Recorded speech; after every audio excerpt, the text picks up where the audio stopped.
Hey guys, I'm Hemant Jain and welcome back to your favorite show HJ Presents Fun with Stocks. So gas आज की video में मैं mainly दो stock पे discussion करना चाहूंगा जिसमें मैं थोड़ा सा अच्छे से डिस्कशन करूंगा। पहला स्टॉक में आईएक्स पे डिस्कशन करूंगा कि इस पॉइंट पे हमें आईएक्स में एंट्री करनी चाहिए या नहीं, अगर नहीं करनी चाहिए तो क्यों नहीं करनी चाहिए और अगर करनी चाहिए तो क्यों करनी चाहिए। सेकंड स्टॉक हमारे एक प्यारे व्यूअर ने कमेंट किया था कि एचडीएफसी जो फाइनेंस वाला ग्रुप है एचडीएफसी, उस पे हमारा क्या व्यू है। एचडीएफसी जो बैंक या एएमसी नहीं, सिर्फ एचडीएफसी के स्टॉक पे हमारा क्या व्यू है, उसमें हमें क्या डिसीजन लेना चाहिए। सो इन दो स्टॉक पे हम डिस्कशन करेंगे। Let's get started. So guys, आप मेरी स्क्रीन पे देख पा रहे होगे, मैंने आईएक्स का ग्राफ खोला हुआ है। ग्राफ से पहले एक बार टेक्निकल से पहले एक बार इसके फंडामेंटल्स को देख लेते हैं। 23,000 करोड़ की कंपनी है, बुक वैल्यू से बहुत ज्यादा हाई प्राइस पे ट्रेड कर रही है। ROC and return on equity values are just commendable, काफी ज्यादा अच्छी वैल्यूज हैं। डेट कंपनी पे ना के बराबर है, डिविडेंड पे आउट अच्छा है। पी वैल्यू थोड़ी सी हाई है, इतनी हाई नहीं होनी चाहिए कहीं ना कहीं मुझे लगता है। ग्रोथ कंपनी ने अच्छे से दिखाई है पास में, I am not denying that fact, company ने बहुत अच्छी ग्रोथ दिखाई है और क्वार्टरली रिजल्ट्स में भी ग्रोथ है। नेट प्रॉफिट, सेल्स, सारी चीजें ऑल टाइम हाई पे चल रही हैं, सब कुछ ठीक है। तो प्रॉब्लम कहाँ आती है? प्रॉब्लम यहाँ आती है इसमें कहीं ना कहीं, जो मुझे लगता है कि यार 200 डे मूविंग एवरेज से ना बहुत ज्यादा कंपनी डाइवर्ट कर गई है। इतनी ज्यादा डाइवर्जन ज्यादा टाइम तक मेरे अकॉर्डिंग नहीं टिकती। अभी तो खैर 90% 80% डाइवर्ट थी, अभी फिर भी चलो ठीक है, थोड़ी सी करेक्ट हुई है because of the correction, because of the overall correction in the market. और अभी भी बहुत ज्यादा न्यूज में या ट्विटर पे बहुत लोग आई एक्स करते रहते हैं। तो यार देखो, उनकी आदत होती है कि जो स्टॉक भाग रहा होता है वो बस कहते हैं ना, भागती हुई रेल में चढ़ने की कोशिश करते हैं कि हम फटाफट खरीदेंगे, शॉर्ट टर्म गेन होके हो जाएगा और बेच देंगे। तो यार रियलिटी में ये शॉर्ट टर्म गेन इतनी इजीली हमें नहीं मिलते हैं। मैक्सिमम केसेस में हम लॉस में ही रह जाते हैं। सिमिलर वीडियो बेसिकली मैंने एक स्टॉक पे और बनाई थी, किलपेस्ट पे, कि किलपेस्ट तब सिर्फ 5.4 की पी पे अवेलेबल था और उसके बावजूद ये मेरे को क्यों अच्छा नहीं लग रहा था।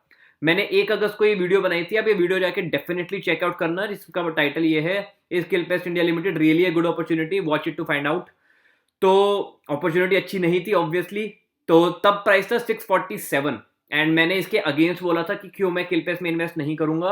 और काफी मतलब शुद्ध कमेंट्स भी आए थे इन अ वे, थोड़े से अब्यूसिव कमेंट्स भी आए थे एंड ऑल। तो ठीक है, उन्हें इग्नोर करते हैं। उसके बाद किलपेस का क्या हुआ मैं एक बार आपको दिखा देना चाहता हूं। I am just showing this कि एनालिसिस कोई बोल रहा है तो एक बार समझना चाहिए कि रीजन क्या है। सी, हम ना कई बार स्टॉक को खरीदते हैं तो उसके साथ इमोशनली अटैच हो जाते हैं कि नहीं ये कंपनी अच्छा करेगी करेगी। नंबर्स, थोड़ा लॉजिक देखना काफी ज्यादा जरूरी हो जाता है हमारे लिए। तो किलपेस पे अगर मैं देखूं, जब मैंने वीडियो बनाई थी वो अप्रोक्सीमेटली 647 का प्राइस था और उसके बाद से स्टॉक जो है वो 34% डाउन है। तो अगर किसी ने मेरी वीडियो देख के स्टॉक बेच दिया हो तो कॉन्ग्रेचुलेशन, आपने 34% की सेविंग कर ली।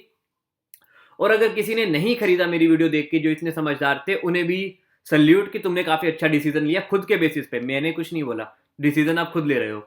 अब सिमिलर बात मैं आईएक्स के लिए भी इसलिए बोल रहा हूं कि मेरे को आईएक्स क्यों पसंद नहीं है। बहुत ज्यादा ऊपर है, बहुत ज्यादा ऊपर है। हर स्टॉक का ना एक बेसिक नेचर है, ऊपर जाना नीचे आना। एटलीस्ट 200 डे मूविंग एवरेज को as a mean reversion follow करता है, उसके ऊपर जाता है नीचे आता है, ऊपर जाता है नीचे आता है। बेशक आप यहाँ पे एचडीएफसी का देख सकते हो कि एचडीएफसी, वेट अ सेकेंड, कि बेसिकली यहाँ पे 200 डे मूविंग एवरेज से कितनी ज्यादा डाइवर्जेंस क्रिएट हो गई थी। मैं इस पॉइंट पे कभी एंट्री नहीं करता ऐसे स्टॉक में। कई बार मैंने आपको बताया हुआ है, this is not the right entry, कभी नहीं करना होता। नीचे आने तो 200 दिन के मूविंग एवरेज से मिलने आएगा, यहाँ पे मिलने आया, यहाँ पे एंट्री कर सकते हो। I am assuming, not just assuming, I am very sure similar चीज आईएक्स के साथ भी होगी। कब होगी मेरे को नहीं पता, बट पास में तो नहीं हो सकती क्योंकि पास में बहुत पहले हुई थी ये चीज, जब सही एंट्री बनती थी। काइंड ऑफ यहाँ पे एंट्री करने का टाइम था या यहाँ नीचे कर सकते थे, बट ठीक है, तब किसी को भी नहीं पता था। अभी बहुत ज्यादा ऊपर चल रहा है। अगर आपके पास है, सी, स्टॉक में अच्छाई या बुराई कुछ नहीं है, स्टॉक सही है। सिमिलर बात मैं एक बार 2 दिन पहले मैंने एक स्टॉक पे सिमिलर डिस्कशन की थी, टीवी18 ब्रॉडकास्ट, कि मैंने अपनी होल्डिंग इसमें क्यों बेची। तो आप वो वीडियो जाके चेकआउट कर सकते हो, ऊपर इसका लिंक आ रहा होगा। टीवी18 ब्रॉडकास्ट जब मैंने बेची थी, मैंने अराउंड 53 के प्राइस पे बेची थी। एक बार देखते हैं उसके बाद से ये स्टॉक किस प्राइस पे है। उसके बाद 15% डाउन हुआ है। मेरा बेचने का क्या रीजन था? सिंपल रीजन था, मैंने बस सिंपल पैटर्न ऑब्जर्व किया। स्टॉक ऊपर जाता है, फिर नीचे आता है, फिर ऊपर जाता है, फिर नीचे आता है, फिर ऊपर जाता है। इसके बाद एक ही डायरेक्शन दिखती है मेरे को, तो नीचे आएगा। एटलीस्ट शॉर्ट टर्म में। तो शॉर्ट टर्म में तो मैंने अपना 15% बचा लिया, अब मैं पैसा इन्वेस्ट कर सकता हूँ, कर नहीं रहा हूँ, कर सकता हूँ।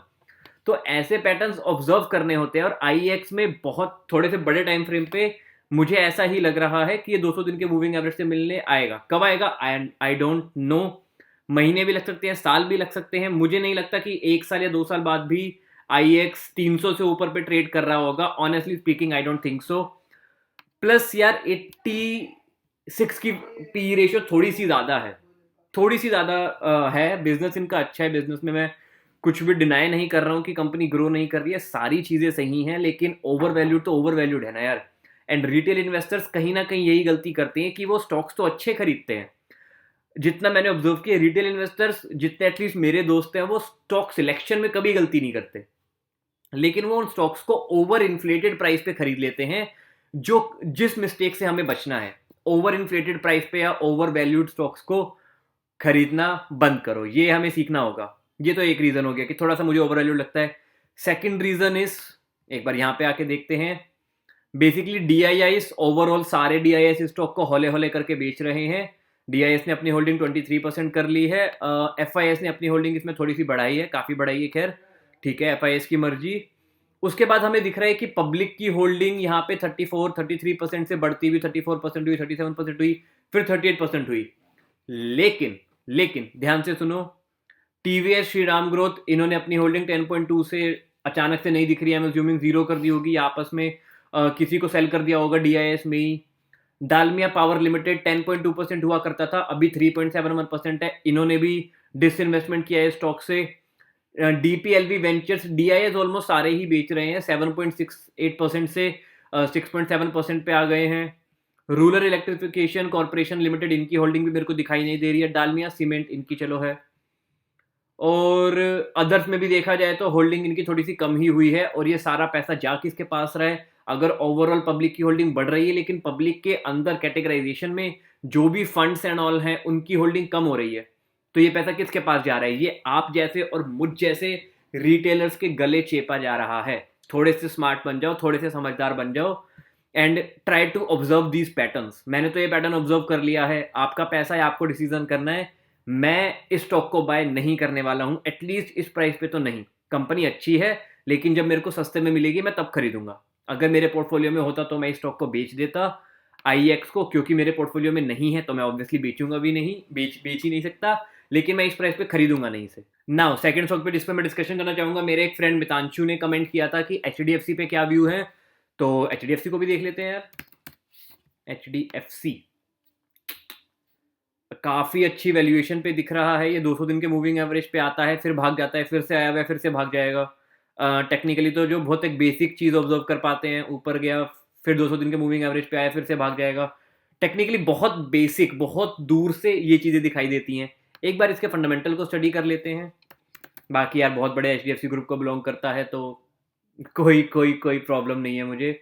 Housing development finance corporation,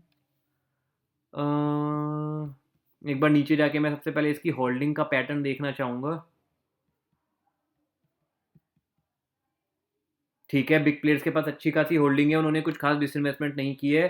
public की होल्डिंग ऑलमोस्ट कंसिस्टेंट है, मेजर पैसा बिग प्लेयर्स के पास ही है, तो होल्डिंग वाइज बहुत सही होल्डिंग पैटर्न है इसके, मुझे कोई भी इशू नहीं है। वैल्यूएशन सस्ते में मिल रहा है, काफ़ी अच्छा बैंक है, और ग्रोथ पर्सपेक्टिव से अगर देखा जाए तो सेल्स एंड मार्जिन देखे तो सेल्स इसकी कंसिस्टेंटली ग्रो हुई है, सारी चीज़ें ठीक है। पी रेशियो भी अगर मैं देखना चाहूँ तो इसकी बेसिकली जो ये ब्लू बार्स हैं, these are trailing 12 month earning per share, थोड़े से वॉलेटाइल हैं, लेकिन recently growth decent enough maintain है। अगर मैं ईयरली लेवल पे देखूँ तो कंपनी 25,000 करोड़ के रेवेन्यू से ग्रो करती हुई 1,44,000 करोड़ के रेवेन्यू तक आई है, जो कि बहुत बहुत बहुत ज़्यादा अच्छी ग्रोथ है। कंसिस्टेंट, मतलब एक कंसिस्टेंट कंपाउंडर की कैटेगरी में आती है ये कंपनी।